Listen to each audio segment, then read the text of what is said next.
आसो न्यूज में स्वागत है आपका। मैं सत्ता एआईसीसी ह्यूमन राइट्स के यहाँ पर बहुत सारे हिंदू मुसलमान सभी मिलकर श्री बसवेश्वर की जयंती मनाया गया है, ताकि यहाँ पर ऑफिस में बहुत सारे मुसलमान भी थे और हिंदू धर्म के भी लोग थे।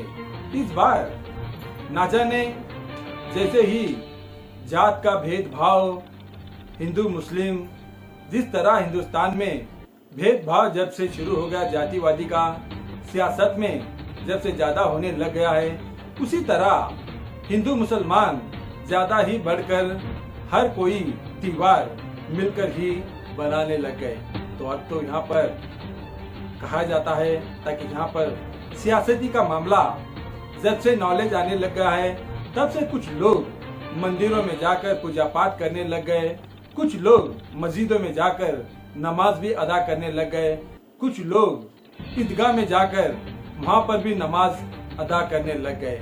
अब तो लोगों का ये कहना है, सिर्फ सियासत, इलेक्शन आ गया, चुनाव आ गया तो सिर्फ ये एक्टिंग शुरू हो जाती है। ये जनता का सोच विचार और लोगों का कहना है, ताकि 5 वक्त जो नमाज पढ़ता है, जब मंदिर में जाकर हर वक्त मतलब वहाँ पर जुमेरात हो, गुरुवार हो, किसी दिन हो, जब हिंदू मुस्लिम इसी तरह अगर चलने लग गए, हमारा भारत देश को कोई भी उंगली उठाकर बात न छोड़ो, बदनामी से भी डर हो जाता है। अब तो ऐसा नहीं है, सिर्फ दरगाहों में हिंदू अक्सर ज्यादा नजर आते हैं और मंदिरों में मुसलमान क्यों नहीं नजर आते, यही सवाल उठता है। अब तो यहाँ पर कोई त्योहार आ गया तो छत्रपति शिवाजी महाराज का जयंती हो या बसवेश्वर महाराज का जयंती हो या कोई भी हिंदू मुसलमान के कोई भी त्योहारों में सब लोग मिलकर बनाते हैं, ये तो बहुत बड़ी खुशी की बात है। मगर उसी तरह यहाँ पर एआईसीसी ह्यूमन राइट्स और दूसरी तरफ से शब्बीर ढालायत और उनके साथी, इसमें जो भी संगठन में है, उन्होंने सब मिलकर इसी तरह अगर सालों साल इसी तरह हंसी खुशियों से बनाते जाते रहे, आप ही नहीं, विजयपुर की नहीं, सारी देश की जनता, हिंदू मुसलमान अगर एक होकर इसी तरह हर त्योहार पॉलिटिक्स छोड़कर, सियासत के मामले छोड़कर अगर इसी तरह मंदिर, मस्जिद, चर्च, गुरुद्वार सभी एक होकर अगर चलेंगे, हमारा भारत देश पूरी दुनिया में मजबूत देश बन जाता है। अब तो मजबूत देश ही है, मगर इससे मजबूत देश बन जाता है, यानी कि तारीफ की काबिल बन जाता है। मगर अब ऐसा नहीं है, ताकि हर न्यूज चैनलों में हिंदू मुसलमान सिर्फ जात धर्म पर, यहाँ पर सियासती का मामला जो चल रहा है, इस पर भारत देश के लोग हम पर ताने देते हैं। देखेंगे एक और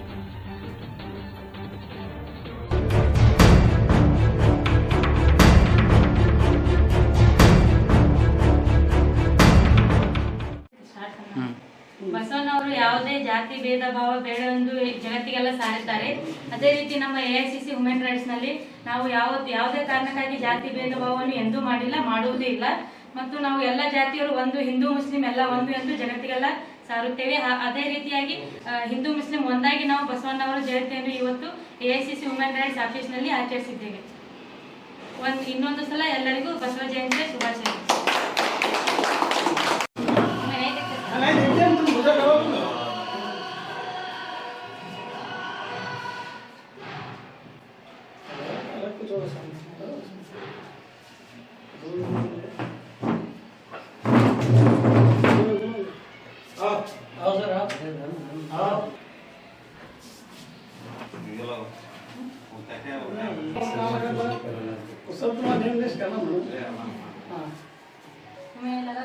तू लगा सबको, तू लगा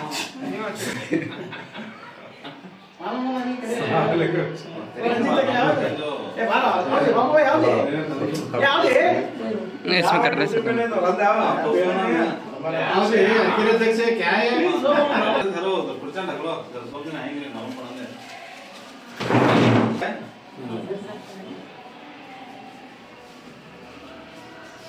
चलो 1 मिनट यस ಇಂದು ಎಐಸಿಸಿ ಹ್ಯೂಮನ್ ರೈಟ್ಸ್ ಜನಸಂಪರ್ಕ ಆಫೀಸ್ ನಲ್ಲಿ ಜಗತ್ತಿಗೆಲ್ಲ ಕಾಯಕವೇ ಕೈಲಾಸ ಎಂದು ಸಾರಿದ ಶ್ರೀ ಬಸವಣ್ಣ ಅವರ ಜಯಂತಿಯನ್ನು ಆಚರಿಸಲಾಯಿತು. ಇದರ ಉಸ್ತುವಾರಿಯನ್ನು ಶ್ರೀ ಶಫೀರ್ ಅಲಾಯತ್ ನಮ್ಮದವರು ವಹಿಸಿಕೊಂಡಿದ್ದಾರೆ ಮತ್ತು ಸೈಫುಲ್ ಬ್ಯಾಂಗೆ ಸರ್ ಅವರು ವಹಿಸಿಕೊಂಡಿದ್ದರು. ಮತ್ತು ಇಲ್ಲಿ ನಡೆದ ಎಲ್ಲ ಕಾರ್ಯಕರ್ತರು ಖುಷಿಯಿಂದ ನಾವೆಲ್ಲರೂ ಕೂಡಿ ಬಸವಣ್ಣ ಜಯಂತಿಯನ್ನು ಆಚರಿಸಿದ್ದೇವೆ. ಎರಡು ಮಾತನ್ನು ಬಸವಣ್ಣವರ ಬಗ್ಗೆ ವಕೀಲ್ ಸರ್ ಹೇಳಬೇಕೆಂದು ಕೇಳಿಕೊಳ್ತೇನೆ. ಕ್ರಿಸ್ತಕ 1132ರಲ್ಲಿ ಬಸವನ ಬಾಗೇವಾಡಿ ತಾಲೂಕಿನ ಇಂಗ್ಲೇಶ್ವರ ಗ್ರಾಮದಲ್ಲಿ ಮಾದರಸ ಮತ್ತು ಮಾದಲಾಂಬಿಕೆಯವರ ಪುತ್ರರಾಗಿ ಬಸವಣ್ಣವರು ಜನಿಸ್ತಾರೆ. ಮಾದರಸ ಮತ್ತು ಮಾದಲಾಂಬಿಕೆಯವರಿಗೆ ಬಹಳಷ್ಟು ದಿನ ಅವರಿಗೆ ಮಕ್ಕಳು ಇರೋಂಗಿಲ್ಲ. ಅವರಿಬ್ಬರು ಸಹ ಅಂದರೆ ವೃಷಭ ಅಂದ್ರೆ ಆಕಳ ಪೂಜೆ ಮಾಡ್ತಾರೆ. ಅದರ ನಂತರ ಇವರು ಬಸವಣ್ಣವರು ಜನಿಸ್ತಾರೆ. ಅವರು ವೈದಿಕ ಧರ್ಮಕ್ಕೆ ಸಂಬಂಧಪಟ್ಟಿರ್ತಾರೆ, ಅಂದ್ರೆ ಬ್ರಾಹ್ಮಣರಾಗಿರ್ತಾರೆ.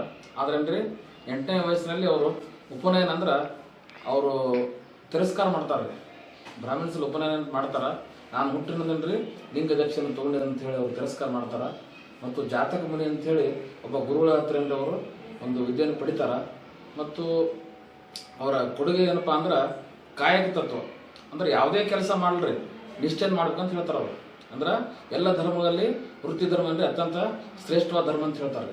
ಮತ್ತು ಸ್ತ್ರೀಯರ ಸಮಾನತೆ ಅಂದ್ರೆ ಸ್ತ್ರೀಯರೇನ್ರಿ ಅವರಿಗೆ ಒಂದು ಬಸವ ಕಲ್ಯಾಣದಲ್ಲಿ ಅನುಭವ ಮಂಟಪವನ್ನು ಸ್ಥಾಪನೆ ಮಾಡ್ತಾರೆ. ಆ ಅನುಭವ ಮಂಟಪದಲ್ಲಿ 300ಕ್ಕಿಂತಲೂ ಹೆಚ್ಚಿನ ಶಿವಶರಣರಿರ್ತಾರೆ.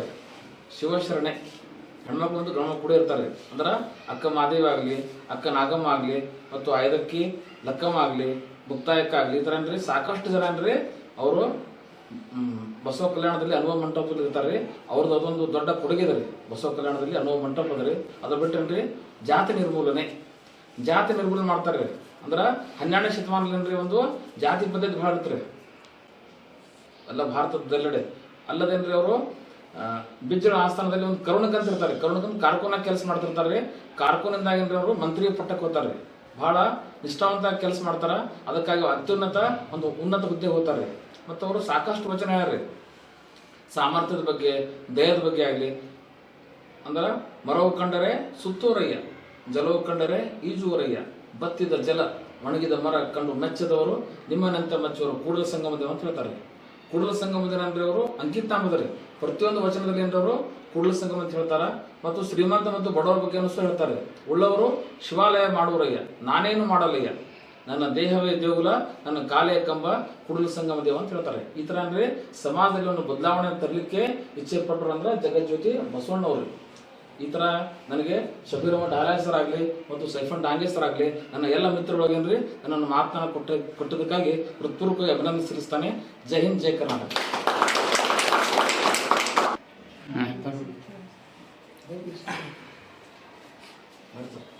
AICC ಹ್ಯೂಮನ್ ರೈಟ್ಸ್ ಜನಸಂಪರ್ಕ ಕಾರ್ಯಾಲಯದಲ್ಲಿ AICC ಹ್ಯೂಮನ್ ರೈಟ್ಸ್ ವತಿಯಿಂದ ವಿಶ್ವಗುರು ಅಣ್ಣ ಬಸವಣ್ಣ ಅವರ ಜಯಂತಿಯನ್ನು ಆಚರಿಸಲಾಯಿತು.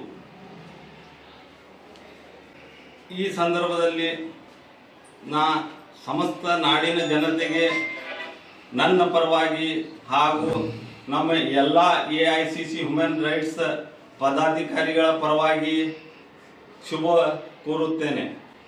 ಮತ್ತು ಬಸವಣ್ಣನವರ ಕಾಯಕವೇ ಕೈಲಾಸ ಇದು ಒಂದು ವಚನ ಅದ.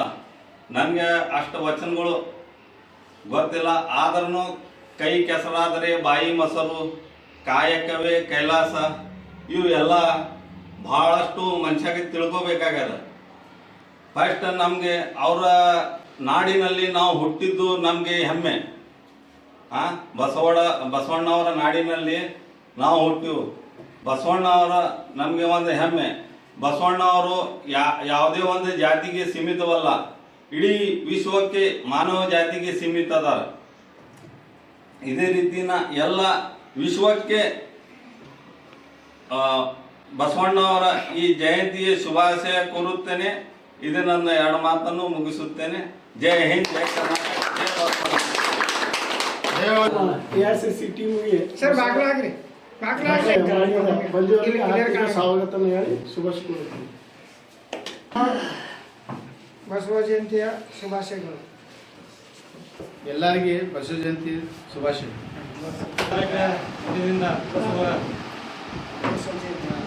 ಬಸವ ಜಯಂತಿ ಶುಭಾಶಯಗಳು.